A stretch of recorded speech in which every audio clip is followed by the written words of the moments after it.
In this first lesson for Animation Studio, I want to give you a bit of an overview of this software, what it can do, and the main features that it has so you simply know how to use it going forward. Now, first off, once you get into Animation Studio, you have your project controls from up here. If you want to start a new project, open an existing project, or save something that you are working on. So if you're working on a video, you want to save it and come back to it later, you would want to save it, give it a name, and then you can open that project at a later point in time. When you have finished a video and you're ready to actually turn this into a completed final video that you can use on websites or upload to YouTube, you go up here to the export feature. You can choose the video quality that you want to export that video as, and then you simply wait for a few minutes while it is processing that video, and then it will allow you to download it. Over here on the right, this is where all of the scenes are at for your video. You can have multiple scenes. Each one can be accessed by simply clicking on it over here in the sidebar, so you can navigate from one scene to the next.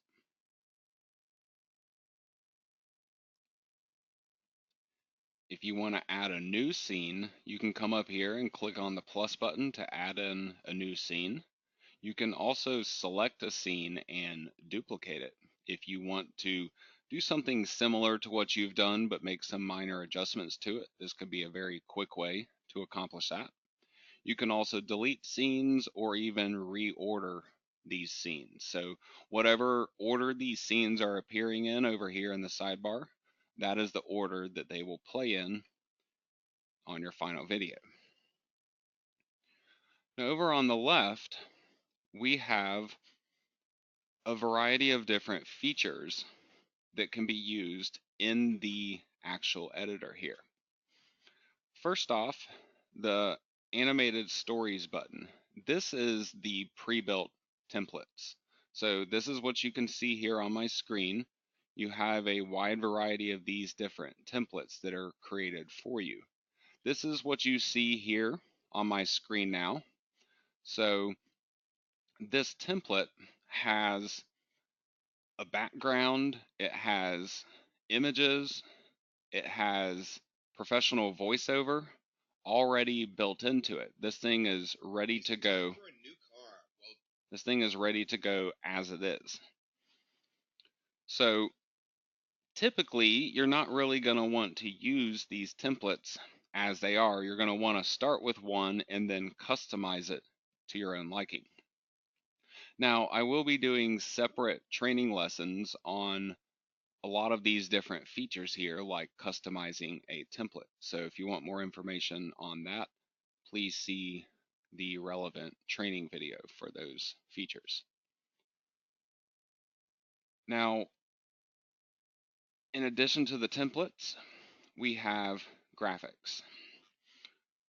With graphics, you're basically getting what's going on in a template. In the template, you have all of these different pieces. Well, with graphics, you have what looks to be a pre-built scene. And a lot of these scenes are the same scenes that you are seeing in the templates. But the difference here is when you click on one of these, you can then see all of the individual icons and characters and things that make up that particular scene. So you can take an existing template or build your own scene, and you can add in your own custom graphics to make it end up looking however you want it to. You can scale these things to make them large or small.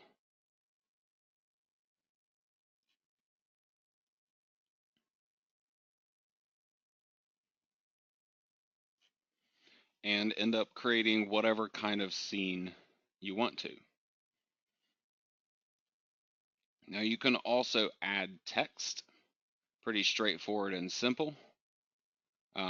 The text can be standalone text. You can translate it into different languages.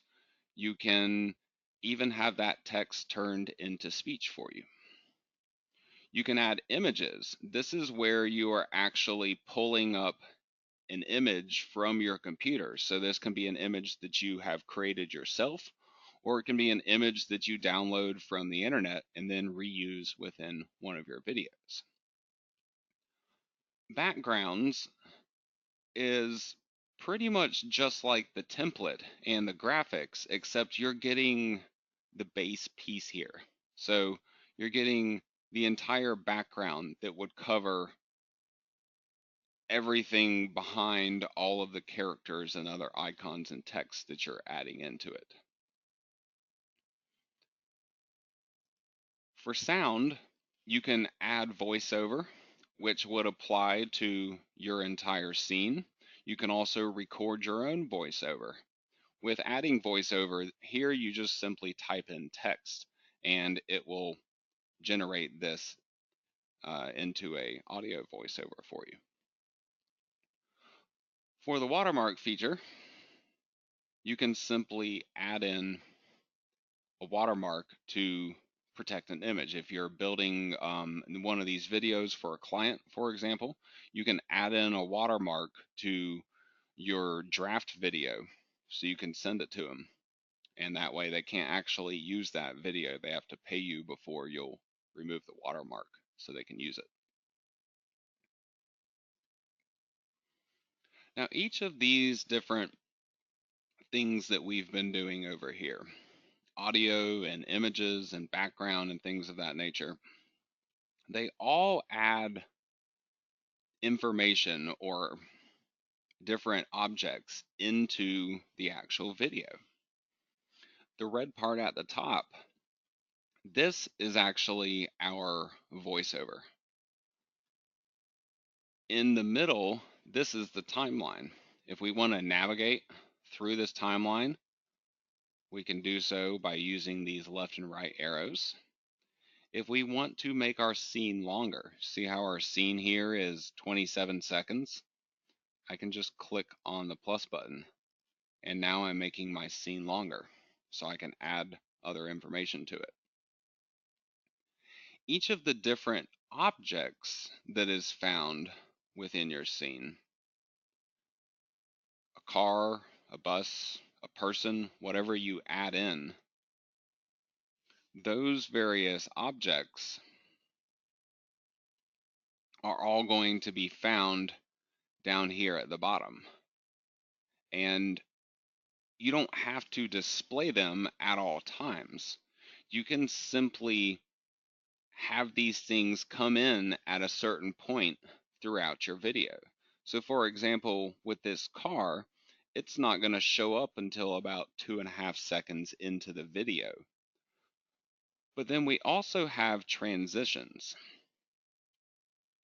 This orange part here is a transition. So instead of just making something appear on the screen, we can have it gradually brought into the picture using a variety of different types of animations.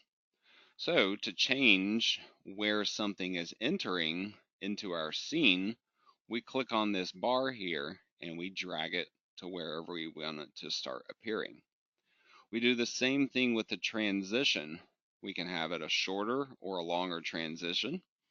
And then to select the actual effect that is going to happen, we want to double click on the arrow.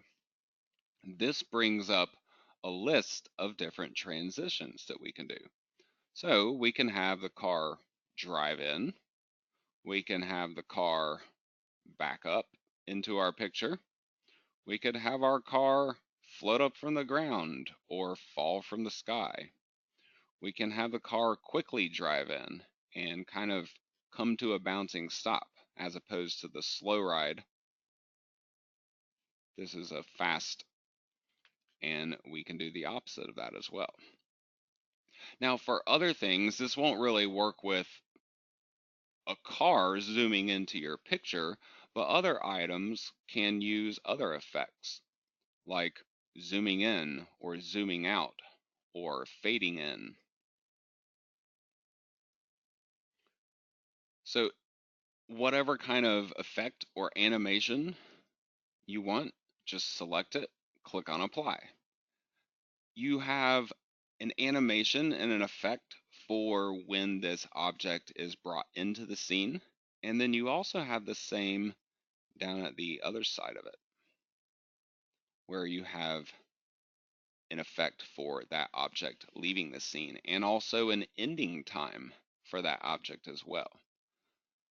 So let's say I have this road here and I want a car to come zooming in and stop. And then I want a little while later the car to zoom off of the screen. This transition here can allow me to do that. Maybe I want the leaving to be a little slower than the entering. And I could make it a little further back so it's right in the middle. And then I could play my scene to see what this looks like. Is it time for a new car? Well, don't look any farther. We've got the best deals in the area with dozens of different makes. Now, obviously, there's other stuff going on in this scene besides the car that I've been editing, so we won't really actually see this zooming off of the road like we would if I had just placed the background for the road and just placed the car and set up that animation. Then that's all that would be seen. But this is to give you an idea of how all this stuff works. So you can find different objects, selecting them by clicking on them down here. You can also click on the objects up above to select them, and this will change down here what is actually being edited in terms of this timeline. You also have other controls up here where you can flip objects horizontally or vertically. You can zoom them in and out. You can also do this zooming with the scroll bar on your mouse like this or like this. Or you can completely remove objects in this manner too. So this should give you a fairly basic introduction into this software and the main features of it that you will commonly find yourself using while you are either editing templates or trying to create your own custom videos. Now, throughout the other lessons in this series, I will be diving into a lot of the specific features of this software to teach you about them a little more in depth. And then there will also be lessons on walking you through building a complete custom video, something like an Amazon product review video. So for additional information, just take a look at the relevant video in this training series to learn more about the various features of Animation Studio.